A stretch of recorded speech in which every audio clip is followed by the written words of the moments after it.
하나님의 은총과 평강이 우리 모두에게 함께 하시기를 축원합니다. 다가오는 명절 연휴 언제 누구를 만나든지 어디서 명절을 보내든지 예수 믿는 사람답게 하나님 자녀답게 보내시기를 축복합니다. 명절을 보낸 후 주일 예배에 꼭 나오십시오. 늘 말씀드리지만 손님과 생선은 사흘만 지나면 썩어서 냄새가 나요. 더 있다 가세요. 잡아도 눌러 있지 말고. 그거 진짜 아니에요. 눌러 앉지 말고 빨리 나와서 예배 드려야 합니다. 아멘. 지난 주일 저는 아브라함을 통해서 믿음으로 순종할 때 산다라는 말씀을 드렸습니다. 아브라함은 믿음으로 시험을 받았어요. 믿음에는 뭐가 있다고요? 시험이 있다고 그랬어요. 시쳇말로 약 주고 병 주고. 왜요? 왜 그래요? 그 시험을 통과하여 믿음이 자라고 단단해지니까. 믿음이 위기에 부딪혔을 때에 순종할 수 있는 믿음이 되니까, 그래서 고난이라는 시험을 하나님께서 주시는 거예요. 새는 불순물을 빼야 단단해집니다. 그래야 낫도 만들고 칼도 만들 수 있는 거예요. 단단해진 믿음은 강한 무기가 되고 능력으로 나타납니다. 강력한 무기로 만들기 위해서 불 속에도 집어넣고, 때로는 물 속에도 집어넣고, 때로는 좋은 사람을 만나게도 하고 나쁜 사람을 만나게도 하는 거예요. 그러므로 여러분, 믿음에 시험이 있는 것 당연한 거예요. 아멘. 당연한 거예요. 그리고 지난주에도 여러분 말씀드렸지만 실컷 얻어맞아야 돼요. 실컷 얻어맞아야, 두들겨 맞아야 성장해요. 시험이 말씀으로 해석돼서 오만도 두들기고, 욕심도 두들기고, 교만도 두들기고, 자랑도 두들기고, 불순종도 두들기고, 삐죽거리는 것도 두들기고, 불평불만도 두들기고. 그래야 명품 신앙이 되는 거예요. 시험은 여러분을 분명한 그리스도인으로 만들기 위한 하나님의 전공법이에요. 여러분, 믿음에는 인내가 필요합니다. 야고보서 1장 2절 3절에 보면, 내 형제들아, 너희가 여러 가지 시험을 당하거든 온전히 기쁘게 여기라. 이는 너희 믿음의 시련이 인내를 만들어내는 줄 너희가 알미라. 시험을 당할 때 그냥 코 꽉 박고 한탄하고 원망하지 말라는 얘기예요. 다 포기하고 피하고 도망가지 말라는 얘기예요. 시험을 온전히 기쁘게 여기라는 것입니다. 왜냐하면 시험을 이기면 최고의 영적 열매가 있기 때문입니다. 사탄은 시험을 만난 성도에게 절망하게 하고 원망하게 하고 한탄하게 합니다. 그래서 사탄은 간교해서요 쉽게 물러서지 않아요. 포기하지도 않아요. 그러니까 여러분, 고통으로 힘들어 죽겠는데 그 고통에다가 또 고통을 더하잖아요. 힘들어 미치겠는데 거기다가 힘든 일을 더해요. 해결해서 이제 해결됐구나, 좀 괜찮겠지 이러고 한숨 돌렸는데 또 어려움이 다가와 아예 주저앉게 만들어요. 이게 사탄의 전략이에요. 그러나 그 마귀 사탄을 다스리는 분이 누구세요? 하나님이세요. 여러분이 믿는 하나님. 여러분 믿으시죠? 믿으십니까?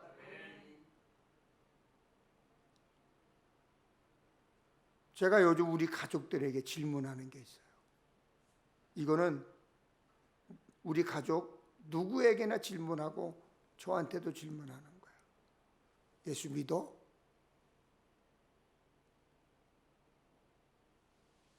구원 받은 거 확신해?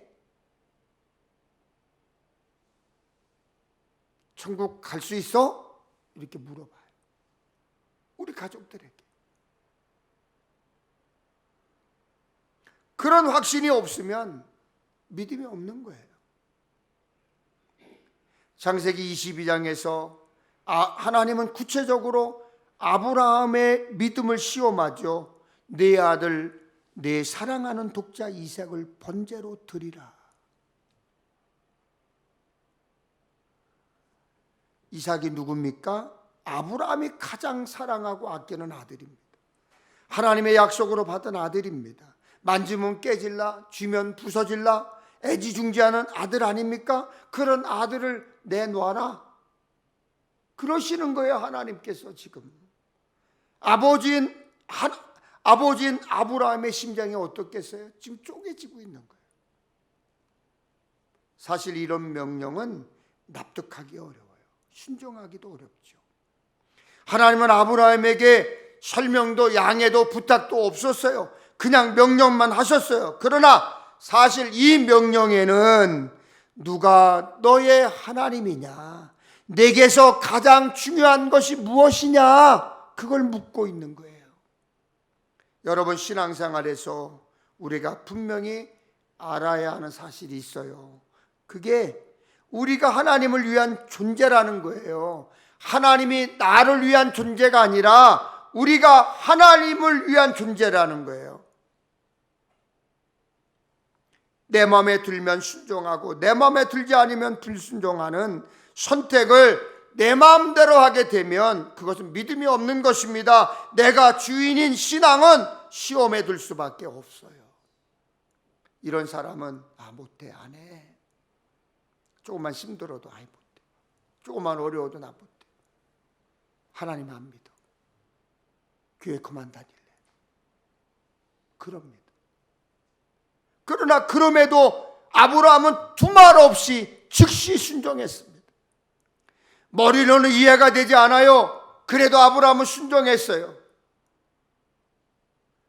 세상 상식으로 맞지 않아요. 그래도 아브라함은 즉시 순종했어요. 여러분, 여러분에게 있어서 믿음이란 무엇입니까? 하나님은 반드시 이루어 주신다. 시작하신 분이 예수 그리스도시고 끝나는 분이 예수 그리스도다. 이게 믿음 아니겠어요? 이거예요, 이거. 이 믿음이 응답을 가져오는 거예요. 여러분, 현재를 보면 절망이죠. 속상하죠. 그러나 내일을 보면 희망이에요. 하나님의 약속은 영원히 변치 않으세요. 믿음은 하나님 안에서 포기하지 않는 거예요. 여러분, 흔들리지 마세요. 넘어지지 마세요. 무너지지 마세요. 포기하지 마세요. 의심, 사탄이 주는 거예요. 절망과 불평, 사탄이 우리를 흔드는 거예요. 믿음으로 내가 죽는 순간 성령의 임재를 체험하게 되는데 의심은 꽝이에요. 응답 없어요. 하나님께서 책임지지 않습니다. 믿으셔야 돼요. 아멘. 믿으셔야 돼요. 아멘.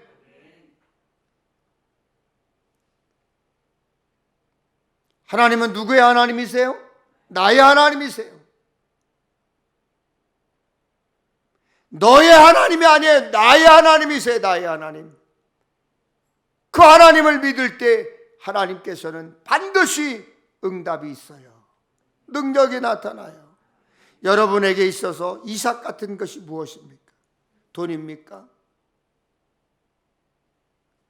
건강입니까? 자녀입니까? 친구입니까? 아니면 즐거움입니까?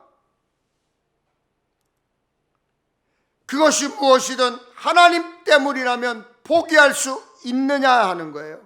내어드릴 수 있느냐라고 하는 거예요. 하나님께 쓰임받으려면 나의 이삭을 바치는 시험에 합격해야 합니다. 우리 각자에게는 나의 이삭이 있어요. 다른 것은 다 몰라도 이것만큼은 아무리 하나님이라도 드릴 수 없어.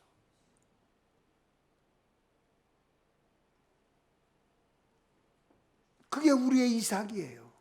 우리가 놓지 못하고 포기하지 못하고 꼭 쥐고 있는 것, 그거마저도 하나님께서 요구하신다면 하나님께 순종하며 맡겨야 하나님께서 다시 내가 나를 얼마나 사랑하는지 알았다 하시면서 더 좋은 것으로 지어주시는 거예요. 채워주시는 거예요. 오늘 모세를 통해 우리가 은혜를 받고 있는데요, 23절 말씀을 함께 읽겠습니다. 같이 크게 읽어요.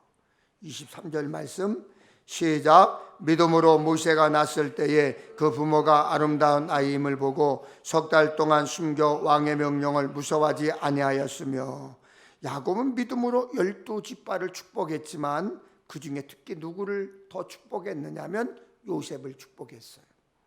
그리고 그 믿음은 다음 세대까지 흘러 들어갔습니다.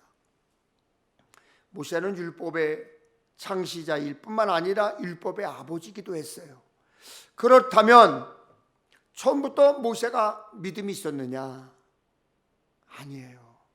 아브라함과 똑같이 인생 40세까지는 실수 연발이었고 인간적인 열정을 가진 믿음이었어요.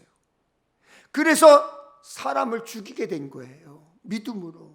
그러나 그거는 성숙한 믿음, 진짜 믿음이 아니에요.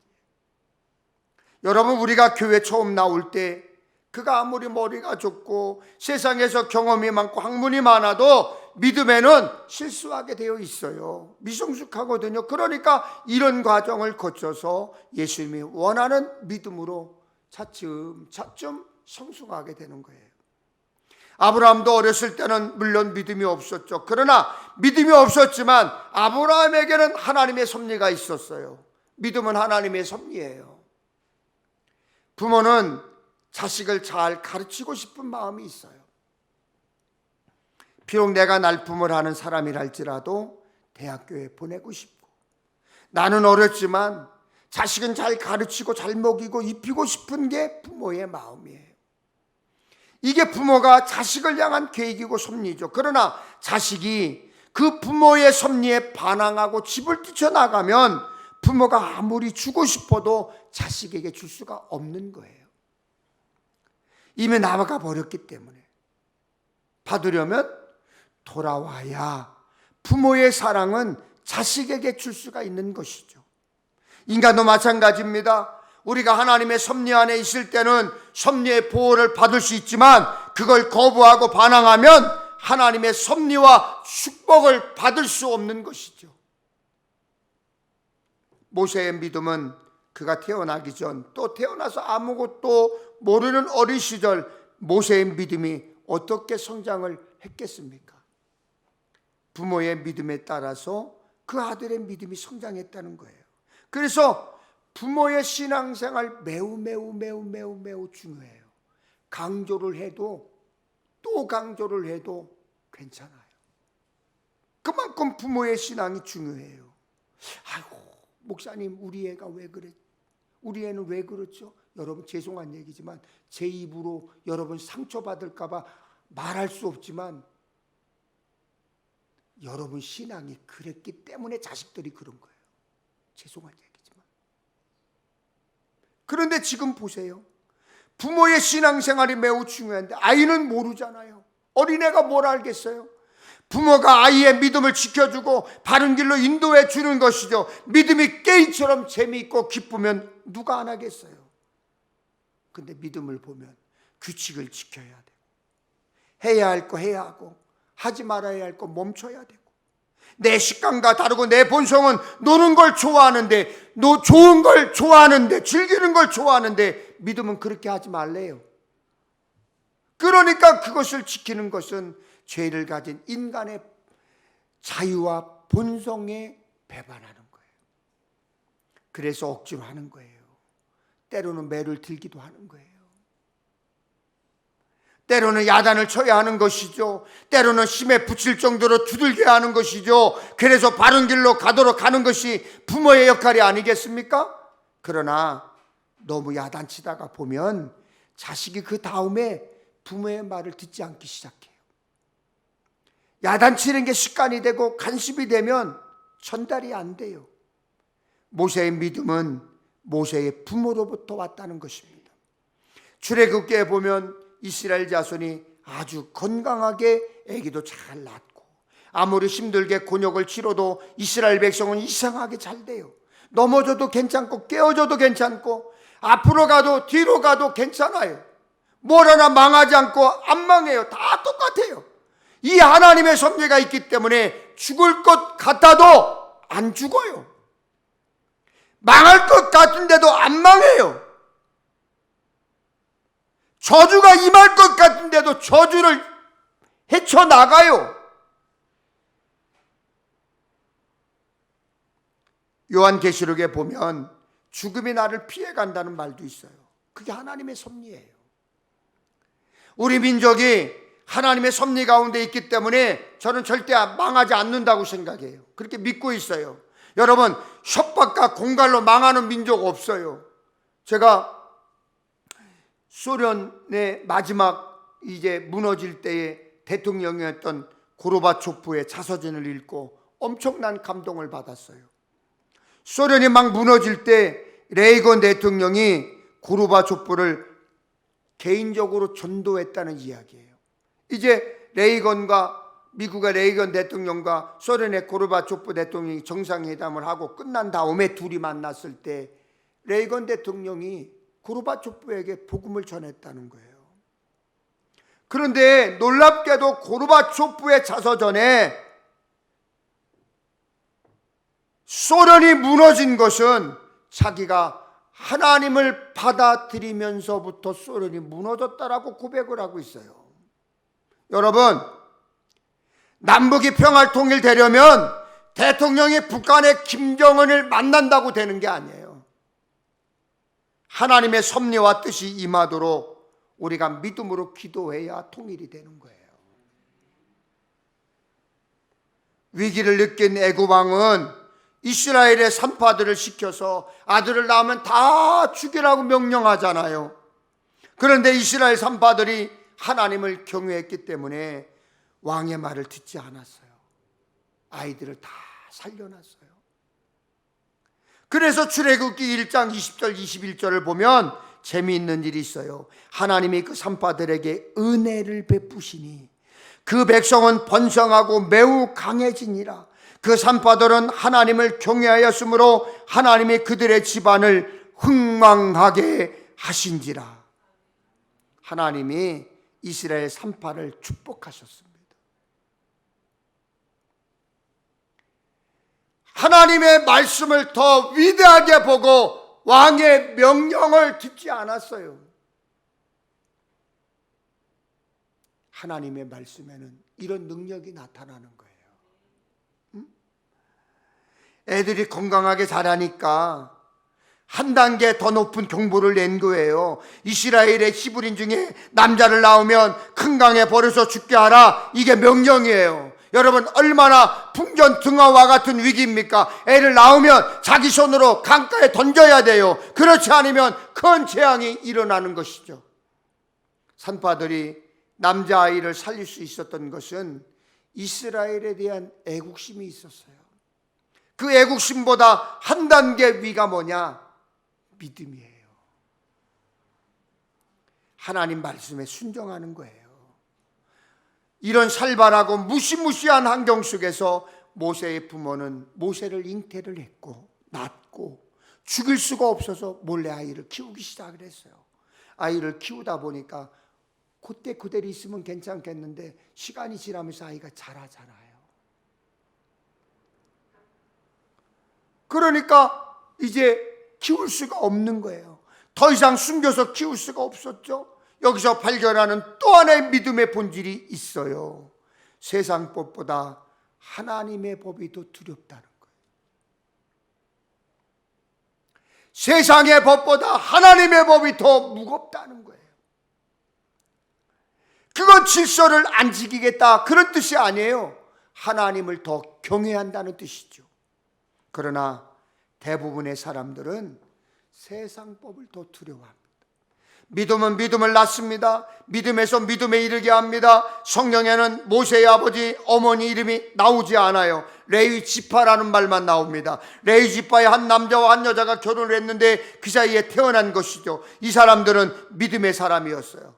여러분, 제 얘기 잘 들으세요. 오늘 이 시간 제 얘기 잘 들으세요. 아버지 어머니가 믿음이 있을 때 그 믿음은 자식들에게 계승된다는 거예요.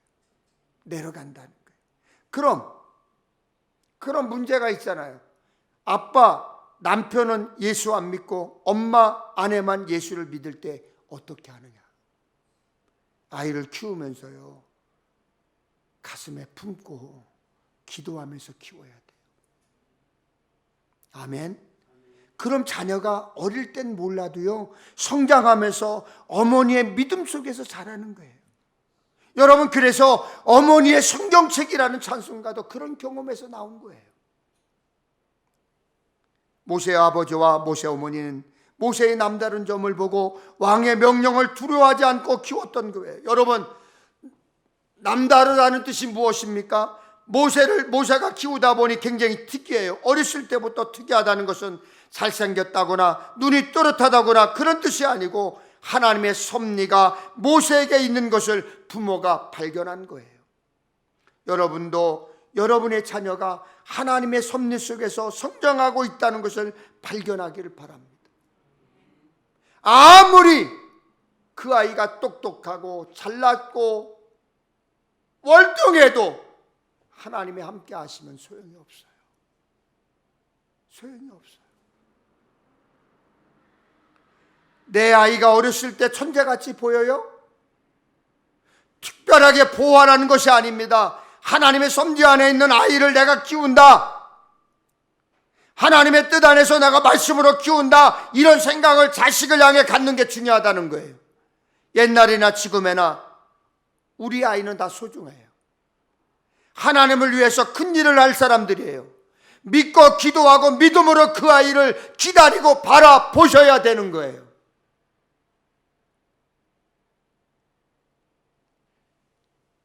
지난 금요일 날 저기 화성 서신교회에서 동남아 선교회 모임이 있었고 저녁 철학 집회가 있었어요. 그날 제가 예배 설교였었어요. 그런데요, 젊은 애기 엄마가 하나 있는데 조그만 애가 제가 봐도 한 3살? 이제 막 뛰어다녀. 천방지축으로 뛰어다녀. 이리 뛰고 저리 뛰고, 엄마는 봉사하느냐고 정신없고.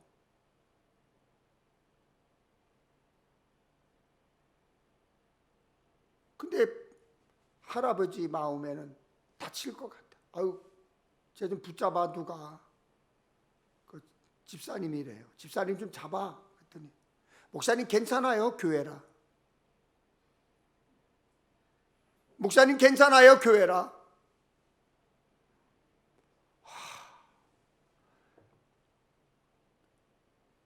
너무나 감동인 거예요, 그 말에. 너무나 감동인 거예요. 그래서 제가 그 아이를 번쩍 안았어요. 근데 그 옆에 진인문 감독님이 계셔가지고 제가 기도해 줄 수는 없고, 그래서 감독님 기도해 주세요. 그러니까 제가 안고 감독님이 안수하고 목사님들 옆에 있고 사모님들하고. 근데 그 어린 것이 그냥 확 이럴 줄 알았는데 그대로 기도를 받고 있는 거야. 여기서 아멘 아멘 막 그러는데, 기도가 끝난 다음에 엄마의 모습을 보니까 얼굴이 환한 얼굴에 눈물이 뚝뚝 떨어지는 거야. 기쁨의 눈물, 감사의 눈물. 그 엄마는 아는 거예요. 자식을 어떻게 키워야 되는지를 아는 거예요. 그래서 제가 그랬어요. 집사님, 얘는 절대로 망하는 법이 없어. 잘 될 거야. 아멘.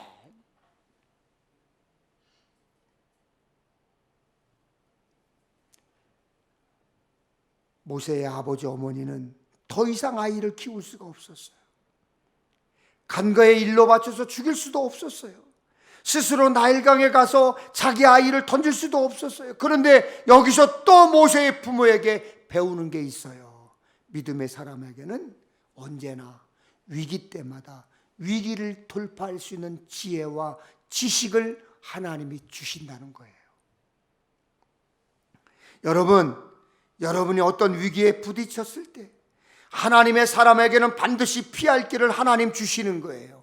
하나님께서 지혜를 주시는 거예요. 그래서 그 유명한 역청을 바른 갈대 상자를 만들었고 그 갈대 상자에다가 모세를 넣고 나일 강가에 그 상자를 둔 거예요. 그거예요. 미래가 불안하고 위기에 있을 때 하나님께 맡기고 믿음으로 나아가면 하나님의 숨겨진 섭리가 드러나는 거예요. 재밌는 것은 이때 바로 나일 강가에 목욕하러 왔던 애굽의 공주가 그 갈대 상자를 발견한 것입니다. 이게 하나님의 섭리예요. 아니 하필이면 그 시간에 공주가 와서 목욕할 게 뭐예요? 하필이면 목욕하더라도 갈대 상자를 발견할 게 뭐예요? 갈대 상자 안에 보니까 어떤 총명한 아이가 울고 있는 거예요. 그 아이를 보는 순간 그 공주의 마음에 궁휼한 마음이 생기기 시작했어요. 히브리인 아이라는 사실을 알았지만, 법으로 금지되었다는 사실을 알았지만 하나님 그 마음에 궁휼의 마음을 준 거예요. 그래서 하녀를 시켜서 그 아이를 데려오게 하고 그 아이를 키우도록 하나님이 조종해 준 거예요. 이게 하나님의 섭리예요. 그런데 공주가 그 아이를 예뻐하는 걸 보고 그 아이에게 젖 먹일 사람을 소개할까요? 라고 말하는 사람이 있었어요. 공주는 애를 안 키워봤잖아요. 애를 키울 줄 모르잖아요. 처녀가 무슨 젖을 먹일 수가 있겠어요. 그러니까 그런 여자가 있으면 데려오라. 그래서 데려왔는데 그 여자가 누구예요? 모세의 친어머니 아니에요. 얼마나 기가 막힌 얘기예요. 교육하는데 돈도 안 들죠. 가해비도 안 들죠. 공주 돈을 써가면서 자기 아이를 이제 왕궁의 왕실에 교육을 시키잖아요. 자기 젖을 먹이면서 키우게 했다. 이거예요. 이게 하나님의 섭리예요. 여러분, 이 하나님의 계산, 섭리 얼마나 놀라워요.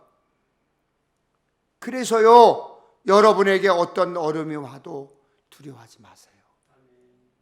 아멘이죠? 아멘 크게 하세요. 아멘.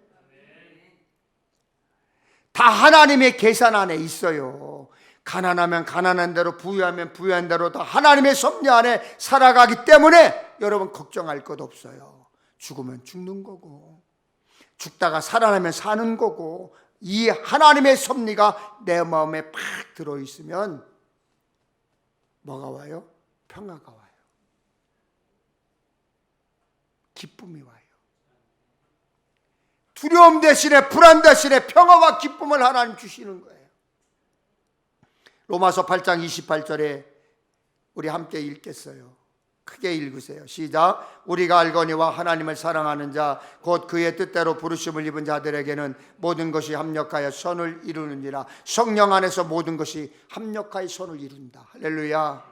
할렐루야. 여러분, 오늘 여러분이 당한 현실에서 일이 안 되고 가정이 위험에 처해 있고 자녀들이 언제 돌아올지 몰라도 여러분 믿으세요. 믿으세요. 하나님을 믿으면 내가 생각하는 수학이 아니라 하나님의 수학으로 풀어주시는 거예요. 1년 동안 2년 동안 기도해놓고 그게 오래 기도했다고 자랑해요. 아니요. 10년이 돼도 기도하셔야 되고요. 20년이 돼도 기도하셔야 돼요.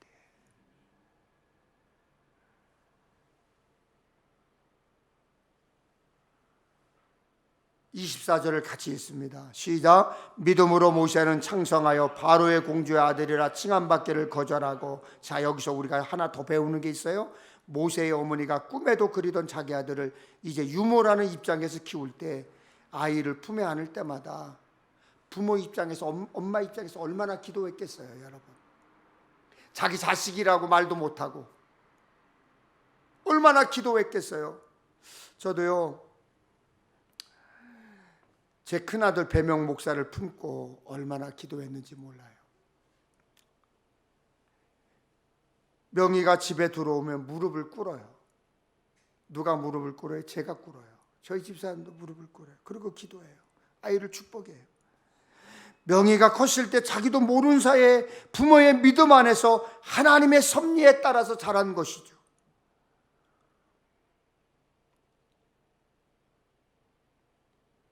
큰아이만 그런 게 아니에요. 작은 아이들도 나갔다 들어오면 무릎을 꿇어요. 기도해요. 제가 수시로 이 아이들에게 머리에 손을 얹고 축복 기도해 줬어요. 어느 가정을 가든지 간에 속색이지 않는 자식 없어요. 다 속색이에요. 아이고 목사님, 얘는 법 없이 사는 애고 한 번도 내 속썩인 적이 없습니다. 그렇게 거짓말하지 마세요. 저희 어머니도요, 저한테 그렇게 얘기를 했어요. 우리 여기 배 목사는요, 어릴 때 얼마나 착했는지 속도 안 새기고요, 병원도 한번 안 가봤어요. 그건 어머니 생각이고, 내가 이렇게 재봐도 아유, 그때 힘들었겠구나, 어머니가 속상했겠구나, 이 생각이 막 들어요. 자기의 판단과 스스로의 선택을 할 수 있는 나이가 되었을 때 모세는 이미 마음속에 믿음이 자라고 있었던 거예요. 그에게 주어진 권력과 명예와 성경을 택하지 않고 거절하는 용기가 생긴 거예요. 믿음은 하나님의 뜻이 아니면 거절하는 용기가 생깁니다. 자신의 존재와 정체성을 깨달은 거예요. 믿음은 자신의 존재와 자신의 정체성을 알게 하는 게 믿음이에요. 그런 믿음으로 자기가 하나님의 아들로 태어났다는 사실을 스스로 깨달았어요. 그래서 그가 비록 도움으로 공부를 했고 교육을 받았지만 바로 공주의 아들이 아니라는 것을 알고 선포할 수 있었어요. 자신의 존재와 정체성을 확실하게 세운다는 것은 인생에게 있어서 매우 중요한 거예요. 왜 사람들이 자기 인생의 목적을 모르고 방황합니까? 정체성이 없어서 그래요. 내가 분명하게 누구라는 것을 알지 못하기 때문이에요. 여러분, 우린 누굽니까? 예수 그리스도인. 여러분 누구세요? 그리스도인. 자신의 존재와 정체성을 확인하는 것, 그것은 자기의 인생의 목적과 사명을 깨닫는 것과 같은 거예요. 존재의 뿌리예요. 존재의 뿌리가 확실하면 흔들리지 않는 정체성이 생겨요. 나는 하나님의 아들이다. 나는 하나님의 딸이다. 여러분, 벌써 이번 추석에도 어떻게 해야 하나 혼란스럽습니까? 눈치 보여요? 그건 자기의 정체성이 조상이라고 생각하기 때문에 그런 거예요. 우리의 정체성은, 우리의 뿌리, 우리의 존재 뿌리는 하나님이에요. 내가 하나님의 자녀이기 때문에. 25절을 함께 읽어요. 시작. 도리어 하나님의 백성과 함께 고난받기를 잠시 제약의 낙을 누리는 것보다 더 좋아하고, 확실히 온도 차이가 나죠.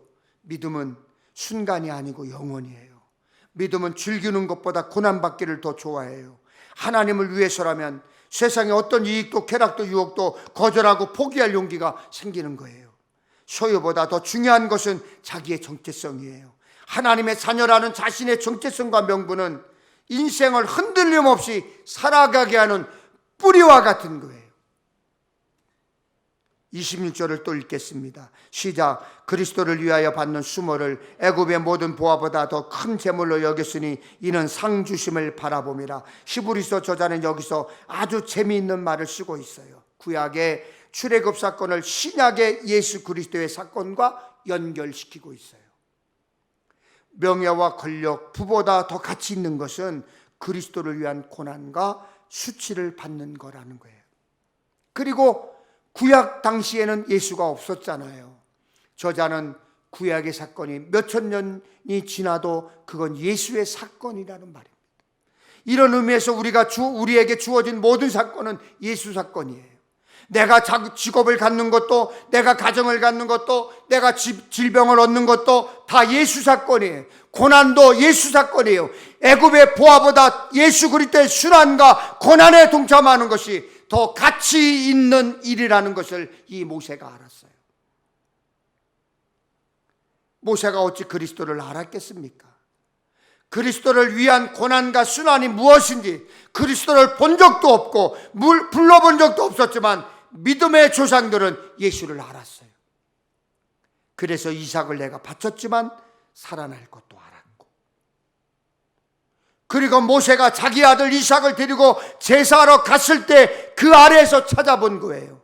그리고 더 나은 본향, 더 나은 세계가 있다는 것을 모세는 알았어요.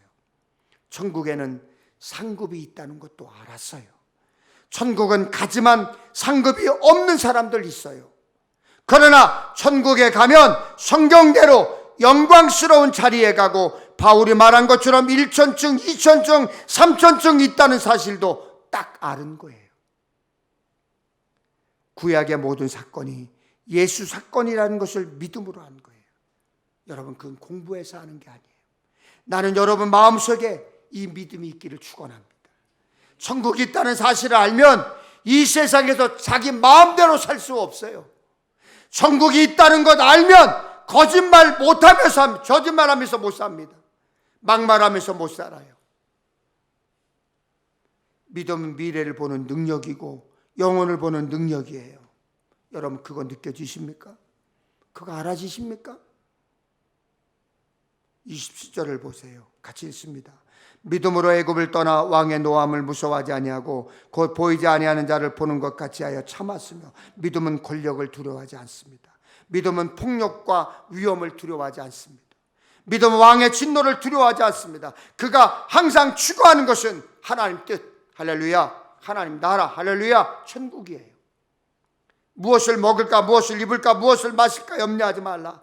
세상의 고민거리를 먼저 구하는 것은 하나님이 없는 사람들의 고민거리예요. 그러니 너희는 먼저 그의 나라와 그의 의를 구하라. 그리하면 이 모든 것을 너희에게 더하시리라. 할렐루야. 저는 이렇게 믿습니다. 하나님이 내 입을 만드신 걸 보고 반드시 먹을 걸 주신다라. 굶지 않아요. 믿음으로 살면 안 굶어요. 안 죽어요. 안 망해요. 그 사실 믿으십니까? 믿으셔야 돼요. 그러면 하나님께서 여러분에게 부유한 축복을 주세요. 여러분이 인간적인 방법으로 이것저것 다 해도 말짱 꽝이잖아요. 하나님이 기름 부어주셔야 합니다. 나는 하나님의 섭리와 선택받은 축복된 자녀다. 그런 믿음으로 사세요. 그러면 하나님이 반드시 응답해 주십니다. 모세는 모든 것을 포기하고 애굽을 떠났습니다. 이것이 믿음의 방향이고 믿음의 힘이에요. 죽은 자를 살리시는 하나님, 없는 것을 있는 것 같이 부르시는 하나님. 27절에 보면 보이지 않는 분을 보는 것 같이 여긴다 그랬어요. 하나님은 눈에 안 보여요. 그러나 믿음을 가진 사람들은 지금 하나님이 여기 계신 게 보여요. 성령이 임재하신 것 보여요. 지금 여기 계세요. 예배 가운데 함께 계세요. 믿음 없는 사람은 못 볼 뿐이지, 믿음 있는 사람은 그 믿음으로 그걸 알아요. 성령님을 느껴요. 그리고 우리의 예배와 찬양을 받으시는 걸 아세요. 그러니까 성령이 지금 여기 임재하는 걸 우리가 알고 있는 거예요. 느끼는 거예요.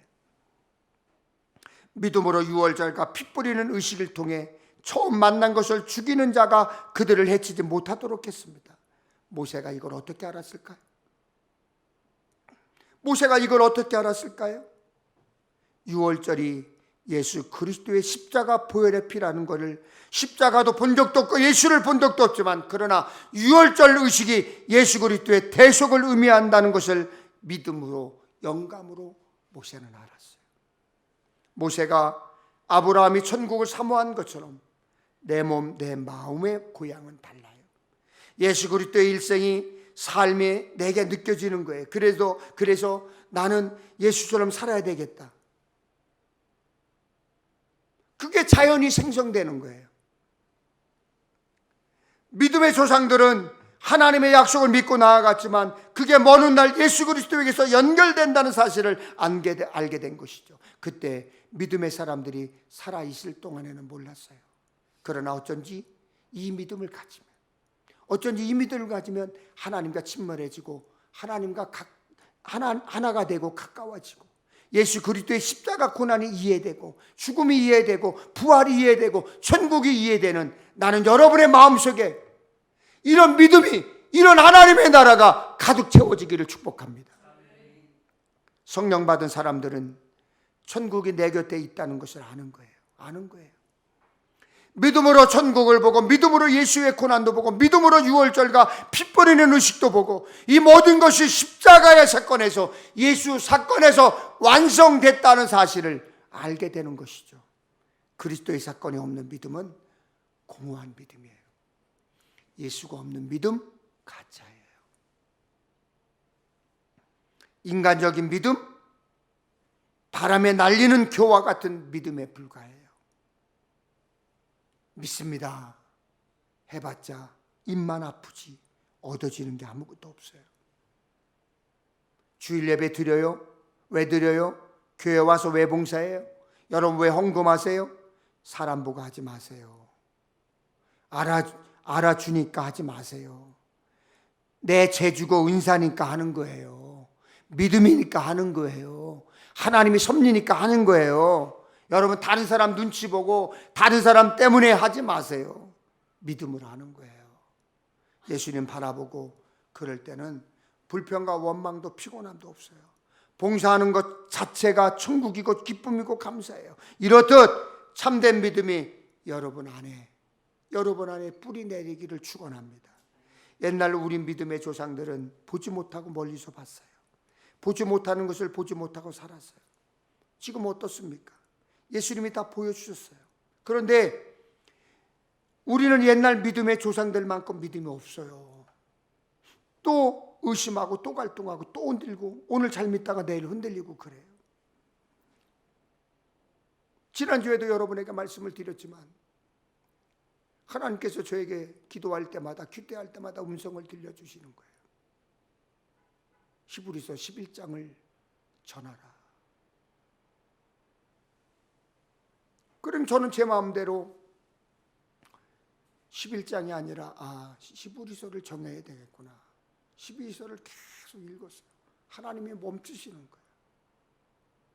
계속 11장만 하나님께서 읽게 하시고 음성을 들려주시고 그래서 제가 하나님 앞에 항의로 기도했어요. 하나님, 히브리서 전체를 전해야 맥락도 되고 이해도 되고 그러지 않겠어요? 왜 하필이면 11장만입니까?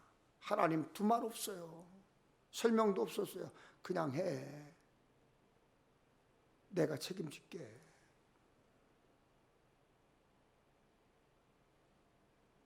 오늘 8주째 여러분에게 히브리서 11장에 있는 말씀을 가지고 전하는 거예요. 히브리서 말씀을 준비하면서 어제도 제 마음속에는요 팍 불일 듯 일어나는 게 있었어요. 두려운 마음도 있었어요. 이렇게 내가 말씀을 전하면, 이렇게 강하게 전하면, 저희 아내도 목사님 설교가 굉장히 강합니다라고 저한테 몇 번 얘기를 했는데 이렇게 말씀을 전하면 상처받지 않을까? 하나님이 책임져 주신다고 저에게 음성을 주셨어요. 전하는 거예요. 예전 같았으면 두려웠어요. 이렇게 말씀 전하지 않아요. 여러분 의심하고 갈등하고 흔들리지 마세요. 믿음 흔들리지 마세요. 오직 믿음으로 오직 말씀으로 예수 그리스도를 바라보는 믿음이 여러분에게 있기를 주님의 이름으로 축원합니다. 축원합니다. 축원합니다.